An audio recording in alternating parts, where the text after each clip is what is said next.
और आप देख रहे हैं AINS न्यूज़ 24 यूट्यूब चैनल। अब खबरें विस्तार से। छत्तीसगढ़ के मुख्यमंत्री सचिवालय की उप सचिव सौम्या चौरसिया को केंद्रीय प्रवर्तन निदेशालय ने गिरफ्तार कर ईडी के स्पेशल जज अजय राजपूत की अदालत में पेश किया। उनके ऊपर विदेशों में पैसा भेजने, हवाला और बेनामी संपत्ति की खरीद फरोख्त करने का आरोप है। ईडी ने सौम्या चौरसिया से घंटों पूछताछ की। इस दौरान कोर्ट के बाहर भारी पुलिस बल तैनात किया गया था। लगभग 4 घंटे की कड़ी पूछताछ के बाद सौम्या चौरसिया को 4 दिन की पुलिस रिमांड पर भेज दिया गया। गौरतलब है कि कई दिनों से सौम्या ईडी की रडार में थी। ईडी की टीम उनके घर की भी जांच कर चुकी है। अभी ईडी की नजर में और भी अधिकारी हैं जिनसे ईडी पूछताछ कर सकती है। छत्तीसगढ़ विधानसभा में आरक्षण को लेकर आयोजित किए गए विशेष सत्र के दूसरे दिन जमकर हंगामा हुआ। चर्चा के दौरान पूर्व मंत्री अजय चंद्राकर और मंत्री शिव डहरिया के बीच तीखी नोकझोंक की बातें सामने आई, जिसे लेकर दोनों ही ने अपना पक्ष रखा। पूर्व मंत्री अजय चंद्राकर ने आरोप लगाया कि शिव डहरिया जी को मुख्यमंत्री और कृषि मंत्री ने उकसाया। छत्तीसगढ़ विधानसभा में आरक्षण को लेकर आयोजित किए गए विशेष सत्र के दूसरे दिन भी जमकर हंगामा हुआ। चर्चा के दौरान पूर्व मंत्री और विपक्ष के विधायक अजय चंद्राकर और सत्ता पक्ष के विधायक व मंत्री शिव डहरिया के बीच तीखी नोकझोंक हुई। पूर्व मंत्री ने आरोप लगाया कि शिव डहरिया जी को मुख्यमंत्री और कृषि मंत्री रविंद्र चौबे ने उकसाया। देखिए, डहरिया जी तो एक टूल्स हैं, उसका खुद का कोई विवेक नहीं। जैसा जैसा रविंद्र चौबे जी कहेंगे माननीय मंत्री जी, वैसा वैसा वो खड़े होंगे। वो क्षमा के योग्य आदमी। आज तो उसको मुख्यमंत्री जी ने उचकाया। आज जो घटना घटी सदन के अंदर, वो सबके जिम्मेदारी यदि कोई है तो श्री भूपेश बघेल जी हैं और श्री रविंद्र चौबे जी हैं, दूसरा कोई नहीं। छत्तीसगढ़ की विधानसभा में हुई मंत्री और पूर्व मंत्री के बीच नोकझोंक पर अपना पक्ष रखते हुए मंत्री शिव डहरिया ने कहा कि विपक्ष सदन के अंदर गुंडागर्दी पर उतर आते हैं। उन्होंने कहा कि इसकी हम शिकायत करेंगे। छत्तीसगढ़ के नगरीय प्रशासन मंत्री शिव डहरिया ने विधानसभा में हुई धक्का मुक्की को लेकर अपना पक्ष बताते हुए कहा कि विपक्ष सदन के अंतर्गत गुंडागर्दी पर उतर आते हैं। उन्होंने कहा कि विपक्ष छत्तीसगढ़ में आरक्षण के विरोधी हैं, जिसकी हम शिकायत करेंगे और कानूनी कार्रवाई भी की जा सकती है। भारतीय जनता पार्टी खुद उकसा रही है कि आरक्षण संशोधन विधेयक मत आए और इसलिए वो इस स्तर पे उतर आए हैं, गुंडागर्दी पे उतर आए हैं इनके विधायक और पूर्व मंत्री लोग कि वो अनुसूचित जाति के व्यक्ति को धक्का मुक्की कर रहे हैं। ये इस पे स्पष्ट है कि अनुसूचित जाति, जनजाति और पिछड़े वर्गों के विरोधी लोग हैं। ये आरक्षण का विरोध करते आए हैं और आज भी किए हैं। भारतीय जनता पार्टी ने, आपने देखा होगा, आरक्षण कम करने का काम भारतीय जनता पार्टी ने किया। अनुसूचित जाति का 16 से 12% किया। हमारे माननीय मुख्यमंत्री जी ने 12% को बढ़ा के 13% किया। जितना हमारा सेंसस में हमारा अनुसूचित जाति का आरक्षण है उतना हमको वापस किया उन्होंने। लेकिन ये भारतीय जनता पार्टी का लोग विरोध कर रहे हैं, आरक्षण कटौती खुद करते हैं। इनका जो संशोधन विधेयक आरक्षण का लाया था रमन सिंह जी ने, हाई कोर्ट ने उसको निरस्त कर दिया। इसलिए हम सुप्रीम कोर्ट में गए हैं। वो मामला अलग है और ये मामला अलग है। हम चाहते हैं कि अनुसूचित जाति, जनजाति, पिछड़े वर्गों को उनकी जनसंख्या का आधार पे आरक्षण मिले, संविधान में जो प्रावधान है वो उनको मिले। उसका ये भारतीय जनता पार्टी के लोग विरोध कर रहे हैं। बिलासपुर में शराबबंदी को लेकर पिछले 7 दिनों से धरने पर बैठी महिलाओं ने प्रशासन से आश्वासन मिलने के बाद अब अपना धरना समाप्त कर दिया। प्रशासन ने उन्हें आश्वासन दिया है कि आगामी 1 मार्च 2023 तक बंधवापारा की देसी शराब भट्टी हटा दी जाएगी। बिलासपुर में पिछले 7 दिनों से शराब भट्टी हटाने को लेकर धरने पर बैठी महिलाओं ने प्रशासन से मिले आश्वासन के बाद अपने धरने को समाप्त कर दिया। महिलाओं ने बताया कि प्रशासन के अधिकारियों ने उन्हें 1 मार्च 2023 तक शराब भट्टी हटाए जाने का आश्वासन दिया है। गौरतलब है कि बंधवापारा देशी शराब दुकान के विरोध में ये महिलाएं पिछले 1 हफ्ते से आंदोलनरत थीं। आज हम लोग का खुशी का ठिकाना नहीं है। आज मैं तो किसी को बधाई नहीं दूंगी, लेकिन नारी शक्ति की बहनें जो हमारे साथ आज कदम से कदम मिलाकर चले, उनको मैं बधाई देती हूँ। और जो गांधी जी के रूप में छत्तीसगढ़ में जाने वाले संजय भैया, उनको बधाई देती हूँ, क्योंकि इनके सहयोग के बिना आज हम लोग को जीत हासिल नहीं होती। तो मैं इन्हीं को सबसे ज़्यादा बधाई देती हूँ। और मीडिया वाले भैया जो शुरू से आखिरी तक आज आप लोगों ने जो बात को शासन तक पहुँचाए, उनके लिए मैं आप लोग से दिल से धन्यवाद देती हूँ। और हमारी नारी शक्ति के बहनें आप लोग के सदा ऋणी रहेंगे।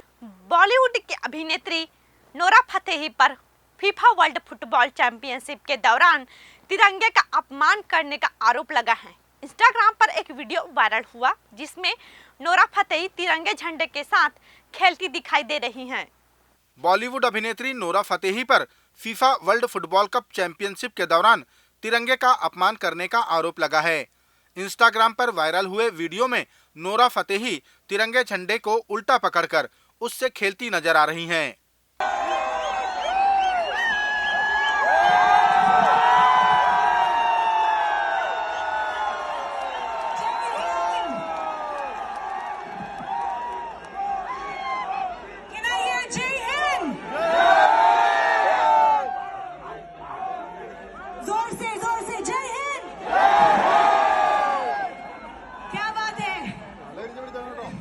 India is not a part of FIFA World Cup, but we are now in spirit. Through our music, through our dance.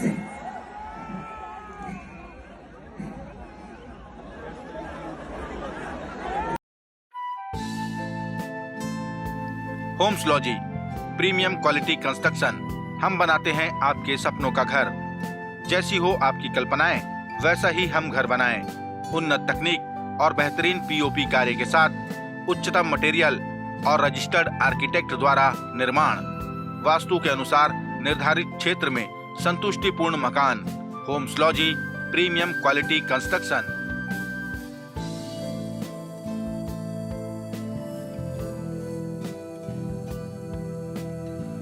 वाह, मैंने ऐसे ही घर की कल्पना की थी। भारतीय जनता पार्टी के पूर्व मंत्री बृजमोहन अग्रवाल ने आरोप लगाया कि प्रदेश की कांग्रेस सरकार असंवैधानिक तरीके से आरक्षण का बिल पास कराना चाहती है। उन्होंने कहा कि सरकार यह सब भानु प्रतापपुर में उपचुनाव के चलते जल्दबाजी में कर रही है। भारतीय जनता पार्टी के पूर्व मंत्री बृजमोहन अग्रवाल ने आरोप लगाया कि छत्तीसगढ़ की कांग्रेस सरकार असंवैधानिक तरीके से आरक्षण का बिल पास कराना चाहती है, जिसका नुकसान प्रदेश के अनुसूचित जाति, अनुसूचित जनजाति और पिछड़ा वर्ग को होगा। उन्होंने आरोप लगाया कि सरकार यह सब इतनी जल्दी में इसलिए कर रही है क्योंकि भानु प्रतापपुर में उपचुनाव सामने हैं। हम विधानसभा का सत्र बुलाकर अवैधानिक काम कर रहे हैं। अगर हम उसको नियम कायदे कानून के अनुसार पास करेंगे तो छत्तीसगढ़ के अनुसूचित जाति, जनजाति, आदिवासी समाज को फायदा मिलेगा। जैसा आप लोगों ने देखा है कि अनुसूचित पिछड़े वर्ग के आरक्षण को कम करने के लिए जो व्यक्ति गया उसको कबीर सोचपीठ का अध्यक्ष बना दिया गया। जो आदिवासियों के आरक्षण को कम करने के लिए गया उसको अनुसूचित जाति आयोग का अध्यक्ष बना दिया गया। तो ये सरकार वास्तव में आरक्षण सबको देना नहीं चाहती है। ये खाली राजनीतिक लाभ के लिए कि 5 तारीख को क्योंकि भानु प्रतापपुर का चुनाव है और उस चुनाव के कारण जल्दबाजी में ये कर रही है। और इससे आज पिछले 3 महीनों से कॉन्स्टिट्यूशनल ब्रेकडाउन है। छत्तीसगढ़ में कोई भर्तियां नहीं हो रही है और आगे भी यही होगा। जब हम कानूनी तरीके से किसी विधेयक को पारित नहीं करेंगे तो फिर आरक्षण का फायदा नहीं मिलेगा और अनुसूचित जाति, जनजाति, पिछड़ा वर्ग सबके साथ में धोखाधड़ी या विश्वासघात करने का काम कोई कर रहा है तो ये छत्तीसगढ़ की सरकार कर रही है, भूपेश बघेल जी कर रहे हैं। जगदलपुर में खदान धसकने से 7 मजदूरों की मौके पर ही मौत हो गई। पुलिस और एनडीआरएफ की टीम ने जेसीबी की मदद से मृतकों को बाहर निकाला। जानकारी के अनुसार माला गांव में खदान से छुई निकालते वक्त यह हादसा हुआ। जगदलपुर के माला गांव में खदान से छुई निकालते वक्त खदान धसकने से 7 मजदूरों की मौत हो गई। पुलिस और एनडीआरएफ की टीम ने जेसीबी की मदद से मृतकों को बाहर निकाला। नगर पुलिस अधीक्षक जगदलपुर विकास कुमार ने बताया कि छुई निकाल रहे मजदूर खदान धसकने के कारण अंदर फंस गए। उन्होंने बताया कि 7 लोगों को बाहर निकाला गया जो मृत अवस्था में थे, जिनमें 5 महिलाएं और 2 पुरुष थे। और इसी दौरान जब वो छुई निकाल रहे थे तो ऊपर से जो मिट्टी थी वो गिर गई, जिसके कारण दबने से अभी तक 7 लोगों की मृत्यु की पुष्टि हुई है। 5 लोग को मृत हालत में निकाले गए थे। 2 की सांसें चल रही थी, उनको अस्पताल ले जाया जा रहा था। जब अस्पताल में जब तक पहुंचे, डॉक्टर ने बताया कि उनकी भी मृत्यु हो चुकी है। इन 7 मृतक लोगों में 6 महिलाएं हैं और 1 पुरुष है। बाकी अगर किसी की दबे होने की आशंका है तो इसी के लिए अभी खुदाई जारी है। अगर मिलते हैं तो आगे उसकी संख्या आपके साथ शेयर की जाएगी। ग्रामीण एग्जैक्ट नहीं बता पा रहे हैं, क्योंकि जो देखे हुए जो घटना को देखे हैं वो यहाँ है नहीं। उनकी भी जो एक ने बताया है ग्रामीण ने कि एक महिला देखी है, उनके घर पे हम टीम भेजे हैं ताकि वो एग्जैक्ट नंबर हम लोगों को बता दें। अभी तक के अनुसार कुछ लोग बोले कि सर 7 ही लोग थे शायद। बाकी अगर ऐसा होता तो पता चल गया होगा। अगर बाकी खबरों की पुष्टि के लिए कि 7 के अलावा नहीं है, इसलिए खुदाई जारी है। भारतीय जनता पार्टी के प्रवक्ता देवलाल ठाकुर ने कांग्रेस पार्टी पर आरोप लगाया कि वह आदिवासियों को अपने वोट बैंक के रूप में इस्तेमाल करती है। उन्होंने कहा कि हर आदिवासी चुनाव लड़ सकता है, इसके लिए मुख्यमंत्री की अनुमति की आवश्यकता नहीं है। भारतीय जनता पार्टी के प्रवक्ता देवलाल ठाकुर ने आरोप लगाया कि कांग्रेस पार्टी हमेशा आदिवासियों को अपने वोट बैंक के रूप में उपयोग करती आ रही है। उन्होंने कहा कि मुख्यमंत्री किस हक से ये कह रहे हैं कि आदिवासी चुनाव नहीं लड़ सकते। ठाकुर ने कहा कि चुनाव लड़ने का प्रत्येक भारतवासी को अधिकार है। कांग्रेस पार्टी हमेशा आदिवासियों को शोषण करते चले आ रही है।